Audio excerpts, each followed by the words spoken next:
ಓಂ ನಮಃ ಶಿವಾಯ. ಎಲ್ಲರಿಗೂ ನಮಸ್ಕಾರ. ಇಂದು ಈ ವಿಡಿಯೋದ ಮೂಲಕ ವೃಶ್ಚಿಕ ರಾಶಿಯವರ ಜಾತಕದ ಫಲಿತಾಂಶಗಳ ಬಗ್ಗೆ ತಿಳಿದುಕೊಳ್ಳೋಣ. ಈ ರಾಶಿಯವರಿಗೆ ಜುಲೈ 31 ಶುಕ್ರವಾರ ಸಂಜೆ 4:50 ನಂತರ ನಿಮ್ಮ ಜೀವನದಲ್ಲಿ ನಡೆಯಲಿರುವ ಕೆಲವು ಘಟನೆಗಳನ್ನು ತಿಳಿದರೆ ನೀವು ಖಂಡಿತವಾಗಿಯೂ ಆಶ್ಚರ್ಯಚಕಿತರಾಗಿರುವಿರಿ. ಏಕೆಂದರೆ ಈ ಸಮಯದ ನಂತರ ನಿಮ್ಮ ಜೀವನದಲ್ಲಿ ನಡೆಯುವ ಕೆಲವು ಬೆಳವಣಿಗೆಗಳು ನೀವು ಊಹಿಸದ ರೀತಿಯಲ್ಲಿರುತ್ತವೆ. ನೀವು ಇದುವರೆಗೂ ಅನೇಕ ಪ್ರಯತ್ನಗಳನ್ನು ಮಾಡಿರಬಹುದು, ಹಲವಾರು ವಿಷಯಗಳನ್ನು ತಿಳಿದುಕೊಳ್ಳಲು ಯತ್ನಿಸಿರಬಹುದು.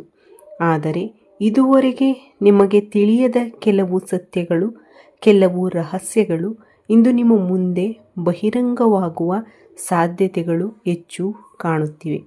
ಹಾಗಾದರೆ ಇಂದು ಸಂಜೆ 4:50 ನಂತರ ನಿಮ್ಮ ಜೀವನದಲ್ಲಿ ಏನು ನಡೆಯಲಿದೆ, ಯಾವ ರೀತಿಯ ಬದಲಾವಣೆಗಳು ಎದುರಾಗಲಿವೆ ಎಲ್ಲವನ್ನ ಈ ವಿಡಿಯೋದಲ್ಲಿ ಸಂಪೂರ್ಣವಾಗಿ ತಿಳಿಸುತ್ತೇನೆ. ಆದ್ದರಿಂದ ಈ ವಿಡಿಯೋವನ್ನು ಮಧ್ಯದಲ್ಲಿ ಬಿಡದೆ ಕೊನೆಯವರೆಗೂ ನೋಡಿ. ಆಗ ಮಾತ್ರ ಎಲ್ಲ ವಿಷಯಗಳು ನಿಮಗೆ ಸ್ಪಷ್ಟವಾಗಿ ಅರ್ಥವಾಗುತ್ತವೆ. ಈ ರಾಶಿಯವರ ಸ್ವಭಾವದ ಬಗ್ಗೆ ಹೇಳುವುದಾದರೆ, ನೀವು ಸಾಮಾನ್ಯ ಜೀವನವನ್ನು ಇಷ್ಟಪಡುವವರು. ಅನಗತ್ಯ ಆಡಂಬರ, ತೋರಿಕೆ ಅಥವಾ ವೈಭವದ ಜೀವನದ ಹಿಂದೆ ಓಡುವವರಲ್ಲ. ನಿಮ್ಮ ವ್ಯಕ್ತಿತ್ವವೇ ವಿಭಿನ್ನವಾಗಿರುತ್ತದೆ. ನೀವು ಒಮ್ಮೆ ಯಾರನ್ನಾದರೂ ನಂಬಿದರೆ ಅವರಿಗಾಗಿ ಕೊನೆಯವರೆಗೂ ನಿಲ್ಲುವ ಗುಣ ನಿಮ್ಮದು.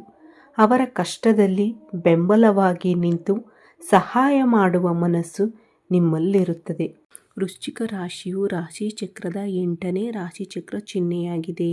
ವೃಶ್ಚಿಕ ರಾಶಿಯು ವಿಶಾಖ ನಕ್ಷತ್ರ 4ನೇ ಪಾದ, ಅನುರಾಧ ನಕ್ಷತ್ರ 1, 2, 3 ಮತ್ತು 4 ಪಾದಗಳು, ಜ್ಯೇಷ್ಠ ನಕ್ಷತ್ರ 1, 2, 3 ಮತ್ತು 4 ಪಾದಗಳು, ಒಟ್ಟು 9 ಪಾದಗಳನ್ನು ಒಳಗೊಂಡಿರುತ್ತದೆ. ವೃಶ್ಚಿಕ ರಾಶಿಯ ಗ್ರಹಾಧಿಪತಿಯು ಮಂಗಳನಾಗಿರುತ್ತಾನೆ. ತತ್ವ ಜಲತತ್ವವಾಗಿರುತ್ತದೆ. ಸ್ವಭಾವ ಸ್ಥಿರ ರಾಶಿಯಾಗಿರುತ್ತದೆ. ಇವರು ಮಂಗಳನ ಪ್ರಭಾವದಿಂದಾಗಿ ಅಪ್ರತಿಮ ಧೈರ್ಯಶಾಲಿಗಳು.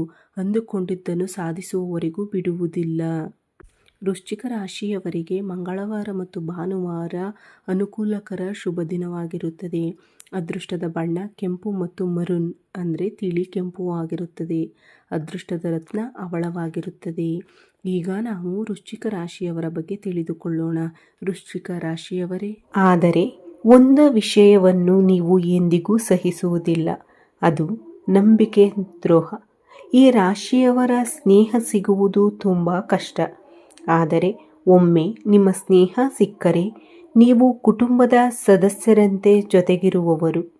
ನಿಮ್ಮಿಂದ ಸಾಧ್ಯವಾದ ಸಹಾಯವನ್ನು ಮಾಡಲು ಎಂದಿಗೂ ಹಿಂದೇಟು ಹಾಕುವುದಿಲ್ಲ. ಯಾವುದೇ ಕಾರ್ಯಕ್ರಮವಾಗಲಿ, ಯಾವುದೇ ಜವಾಬ್ದಾರಿಯಾಗಲಿ ನೀವು ಉತ್ಸಾಹದಿಂದ ಮುಂದೆ ಬರುವವರು. ಆದರೆ ನಿಮ್ಮಲ್ಲಿರುವ ಒಂದು ದುರ್ಬಲತೆ ಎಂದರೆ ನಿಮ್ಮ ಮನಸ್ಸಿನಲ್ಲಿರುವ ವಿಷಯವನ್ನು ಎಲ್ಲರ ಮುಂದೆ ಹೇಳುವುದಿಲ್ಲ. ಆದರೆ ಒಮ್ಮೆ ಹೇಳಲು ನಿರ್ಧರಿಸಿದರೆ 100% ಸತ್ಯವನ್ನೇ ಹೇಳುತ್ತೀರಿ. ಸುಳ್ಳು ಅಥವಾ ನಾಟಕ ನಿಮ್ಮ ಸ್ವಭಾವದಲ್ಲೇ ಇರುವುದಿಲ್ಲ. ಇದೇ ನೇರತನ. ಕಳೆದ ಕೆಲವು ದಿನಗಳಿಂದ ನಿಮ್ಮ ಜೀವನದಲ್ಲಿ ಕೆಲವು ಸಮಸ್ಯೆಗಳಿಗೆ ಕಾರಣವಾಗುತ್ತಿದೆ. ನಿಮ್ಮ ಒಳ್ಳೆಯತನ, ಪ್ರಾಮಾಣಿಕತೆ, ಎಲ್ಲರೊಂದಿಗೆ ಸಮಾನವಾಗಿ ವರ್ತಿಸುವ ಗುಣವನ್ನು ಕೆಲವರು ತಮ್ಮ ಸ್ವಾರ್ಥಕ್ಕಾಗಿ ಬಳಸಿಕೊಳ್ಳಲು ಆರಂಭಿಸಿದ್ದಾರೆ. ಕೆಲವರು ನಿಮ್ಮ ಹತ್ತಿರ ಬಂದು ಸ್ನೇಹದ ಹೆಸರಿನಲ್ಲಿ ನಿಮ್ಮ ವೈಯಕ್ತಿಕ ವಿಷಯಗಳನ್ನು ತಿಳಿದುಕೊಳ್ಳಲು ಪ್ರಯತ್ನಿಸುತ್ತಿದ್ದಾರೆ. ನಿಮ್ಮ ಜೀವನಕ್ಕೆ ಸಂಬಂಧಿಸಿದ ಕೆಲವು ಪ್ರಮುಖ ಮಾಹಿತಿಗಳನ್ನು ಸಂಗ್ರಹಿಸುತ್ತಿದ್ದಾರೆ. ಈಗ ಅದೇ ವಿಷಯ ಮುಂದಿನ ದಿನಗಳಲ್ಲಿ ನಿಮಗೆ ತೊಂದರೆ ಉಂಟು ಮಾಡುವ ಸಾಧ್ಯತೆ ಇದೆ. ಈಗ ಮುಖ್ಯ ವಿಷಯಕ್ಕೆ ಬರೋಣ. ಇಂದು ಸಂಜೆ ಗಡಿಯಾರದಲ್ಲಿ 4:50 ಕಳೆದ ನಂತರ ನೀವು ಯಾರಿಗೂ ಹೇಳದ ಕೆಲವು ರಹಸ್ಯಗಳು, ನಿಮ್ಮ ವೈಯಕ್ತಿಕ ಯೋಜನೆಗಳು ಅಥವಾ ನೀವು ಗುಪ್ತವಾಗಿ ಮಾಡುತ್ತಿರುವ ಹೂಡಿಕೆಗಳ ಬಗ್ಗೆ ಒಬ್ಬ ವ್ಯಕ್ತಿ ಮತ್ತೊಬ್ಬರಿಗೆ ತಿಳಿಸುವ ಸಂಭವ ಹೆಚ್ಚು ಇದೆ. ನೀವು ಅವರನ್ನು ತುಂಬ ನಂಬಿರಬಹುದು. ಇವರು ಯಾರಿಗೂ ಹೇಳುವುದಿಲ್ಲ ಎಂಬ ವಿಶ್ವಾಸದಿಂದ ನಿಮ್ಮ ಕೆಲವು ವಿಷಯಗಳನ್ನು ಹಂಚಿಕೊಂಡಿರಬಹುದು. ಆದರೆ ಅದೇ ನಂಬಿಕೆಯನ್ನು ಅವರು ದುರುಪಯೋಗಪಡಿಸಿಕೊಳ್ಳುವ ಸಾಧ್ಯತೆ ಕಾಣಿಸುತ್ತದೆ. ಕೆಲವರು ಯಾವುದೇ ಮುಜುಗರವಿಲ್ಲದೆ ನಿಮ್ಮ ಎದುರೇ ನಿಮ್ಮ ವೈಯಕ್ತಿಕ ವಿಷಯಗಳನ್ನು ಪ್ರಶ್ನಿಸಬಹುದು. ಇನ್ನು ಕೆಲವರು ನಿಮ್ಮ ಬಗ್ಗೆ ನಕಾರಾತ್ಮಕವಾಗಿ ಮಾತನಾಡಬಹುದು. ನೀವು ಯಾರ ಬಗ್ಗೆ ಏನು ಯೋಚಿಸುತ್ತೀರಿ ಎಂಬ ವಿಷಯಗಳನ್ನು ಅವರು ಇತರರ ಮುಂದೆ ಹೇಳುವ ಸಾಧ್ಯತೆ ಇದೆ. ಆದರೆ ಇಲ್ಲಿ ಒಂದು ಆಶ್ಚರ್ಯ ಸಂಗತಿ ಇದೆ. ಈ ರೀತಿಯಾಗಿ ನಿಮ್ಮ ವಿರುದ್ಧ ಮಾತನಾಡುತ್ತಿರುವ ವ್ಯಕ್ತಿ ನಿಮ್ಮ ಹಿಂದೆ ಆಪ್ತ ಸ್ನೇಹಿತನಾಗಿರಬಹುದು. ಅವನೇ ಈಗ ನಿಮ್ಮ ಬಗ್ಗೆ ನಡೆಯುತ್ತಿರುವ ಕೆಲವು ಕುತಂತ್ರಗಳನ್ನು, ಇತರರು ನಿಮ್ಮ ಬಗ್ಗೆ ಮಾತನಾಡುತ್ತಿರುವ ಮಾತುಗಳನ್ನು ನಿಮಗೆ ತಿಳಿಸುವ ಸಂದರ್ಭವೂ ಬರಬಹುದು. ನೀವು ಆ ವ್ಯಕ್ತಿಯನ್ನು ತುಂಬ ನಂಬಿದ್ದೀರಿ, ಅವನ ಮೇಲೆ ಪ್ರೀತಿ ಮತ್ತು ವಿಶ್ವಾಸವನ್ನು ಇಟ್ಟಿದ್ದೀರಿ.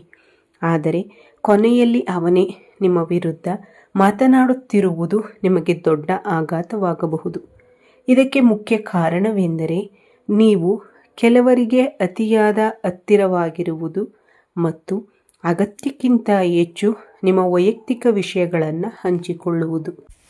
ಕಳೆದ ಕೆಲವು ದಿನಗಳಿಂದ ನಿಮ್ಮಿಬ್ಬರ ನಡುವೆ ಉಂಟಾದ ಭಿನ್ನಾಭಿಪ್ರಾಯಗಳು ಇದಕ್ಕೆ ಕಾರಣವಾಗಿರಬಹುದು. ಇನ್ನೊಂದು ಮುಖ್ಯ ವಿಷಯ ಏನೆಂದರೆ, ನೀವು ಬಹಳ ದಿನಗಳಿಂದ ಯಾರಿಗೂ ಹೇಳದೆ ಒಂದು ಹೊಸ ಕೆಲಸ, ವ್ಯವಹಾರ, ಟೆಂಡರ್ ಅಥವಾ ಹೊಸ ಯೋಜನೆಗಾಗಿ ಶ್ರಮಿಸುತ್ತಿದ್ದರೆ ಅದರ ಮಾಹಿತಿಯು ಇಂದು ಇತರರಿಗೆ ತಲುಪುವ ಸಾಧ್ಯತೆ ಇದೆ. ಆದರೆ ಇದರಿಂದ ನೀವು ಸಂಪೂರ್ಣವಾಗಿ ಹೆದರಬೇಕಾದ ಅಗತ್ಯವಿಲ್ಲ, ಏಕೆಂದರೆ ಈ ಘಟನೆ ನಿಮ್ಮ ಜೀವನದಲ್ಲಿ ಒಂದು ಎಚ್ಚರಿಕೆಯ ಗಂಟೆಯಂತೆ ಕೆಲಸ ಮಾಡುತ್ತದೆ.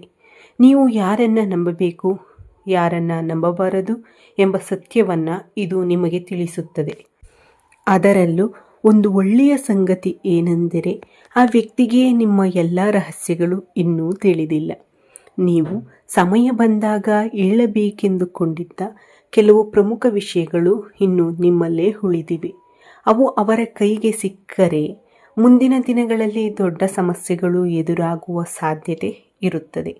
ಆದ್ದರಿಂದ ಇಂದು ಆ ವ್ಯಕ್ತಿಯ ನಿಜವಾದ ಮುಖ ಬಹಿರಂಗವಾಗುತ್ತಿರುವುದು ಕೊನೆಗೆ ನಿಮ್ಮ ಒಳಿತಿಗೆ ಕಾರಣವಾಗಬಹುದು. ಇಂದು ನೀವು ಸಾಧ್ಯವಾದರೆ ಕನಕದುರ್ಗ ಅಮ್ಮನವರನ್ನು ಭಕ್ತಿಯಿಂದ ಪೂಜಿಸಿ. ನಿಮ್ಮ ಮನಸ್ಸಿನಲ್ಲಿರುವ ಪ್ರತಿಯೊಂದು ವಿಷಯವನ್ನು ಎಲ್ಲರೊಂದಿಗೂ ಹಂಚಿಕೊಳ್ಳಬೇಡಿ. ಪ್ರತಿಯೊಂದು ರಹಸ್ಯವೂ ಒಂದು ದಿನ ಹೊರಬರಬಹುದು ಎಂಬುದನ್ನು ಯಾವಾಗಲೂ ನೆನಪಿನಲ್ಲಿಟ್ಟುಕೊಳ್ಳಿ. ಯಾರಾದರೂ ನಿಮ್ಮ ಬಗ್ಗೆ ತಪ್ಪಾಗಿ ಮಾತನಾಡಿದರೂ ಆತುರ ಪಡಬೇಡಿ, ಕೋಪಗೊಳ್ಳಬೇಡಿ. ಕಾಲವೇ ಪ್ರತಿಯೊಬ್ಬರಿಗೂ ಸರಿಯಾದ ಉತ್ತರವನ್ನು ಕೊಡುತ್ತದೆ. ನೀವು ನಿಮ್ಮ ಕೆಲಸದಲ್ಲಿ ಪ್ರಾಮಾಣಿಕರಾಗಿರಿ, ಸತ್ಯ ಮತ್ತು ನೀತಿಯ ಮಾರ್ಗದಲ್ಲಿ ನಡೆಯಿರಿ. ನಿಮ್ಮ ಕುಟುಂಬದವರೊಂದಿಗೆ ಅಗತ್ಯವಾದ ವಿಷಯಗಳನ್ನು ಹಂಚಿಕೊಳ್ಳಿ. ಆದರೆ ಪ್ರತಿಯೊಬ್ಬರನ್ನು ಅತಿಯಾಗಿ ನಂಬುವ ಅಭ್ಯಾಸವನ್ನು ಸ್ವಲ್ಪ ಕಡಿಮೆ ಮಾಡಿಕೊಳ್ಳಿ. ಜಾಗರೂಕರಾಗಿರಿ, ವಿವೇಕದಿಂದ ನಿರ್ಧಾರ ತೆಗೆದುಕೊಳ್ಳಿ. ನಿಮ್ಮ ಜೀವನದಲ್ಲಿ ಒಳ್ಳೆಯದಾಗಲಿ ಎಂದು ಹಾರೈಸುತ್ತೇನೆ. ನಿಮಗೆ ಕನಕದುರ್ಗ ಅಮ್ಮನವರ ಮೇಲೆ ಭಕ್ತಿ ಇದ್ದರೆ ಈ ವಿಡಿಯೋವನ್ನು ಲೈಕ್ ಮಾಡಿ, ನಿಮ್ಮ ಸ್ನೇಹಿತರೊಂದಿಗೆ ಹಂಚಿಕೊಳ್ಳಿ ಮತ್ತು ನಮ್ಮ ಚಾನಲ್ಗೆ ಸಬ್ಸ್ಕ್ರೈಬ್ ಮಾಡುವುದನ್ನು ಮರೆಯಬೇಡಿ. ಇನ್ನೊಂದು ಹೊಸ ಮತ್ತು ಉಪಯುಕ್ತ ವಿಡಿಯೋದಲ್ಲಿ ಮತ್ತೆ ಭೇಟಿಯಾಗೋಣ. ಧನ್ಯವಾದಗಳು. ಈ ವಿಡಿಯೋ ವೀಕ್ಷಿಸಿದ ನನ್ನ ಎಲ್ಲ ವೀಕ್ಷಕ ಬಂಧುಗಳಿಗೂ ಹೃತ್ಪೂರ್ವಕ ವಂದನೆಗಳು.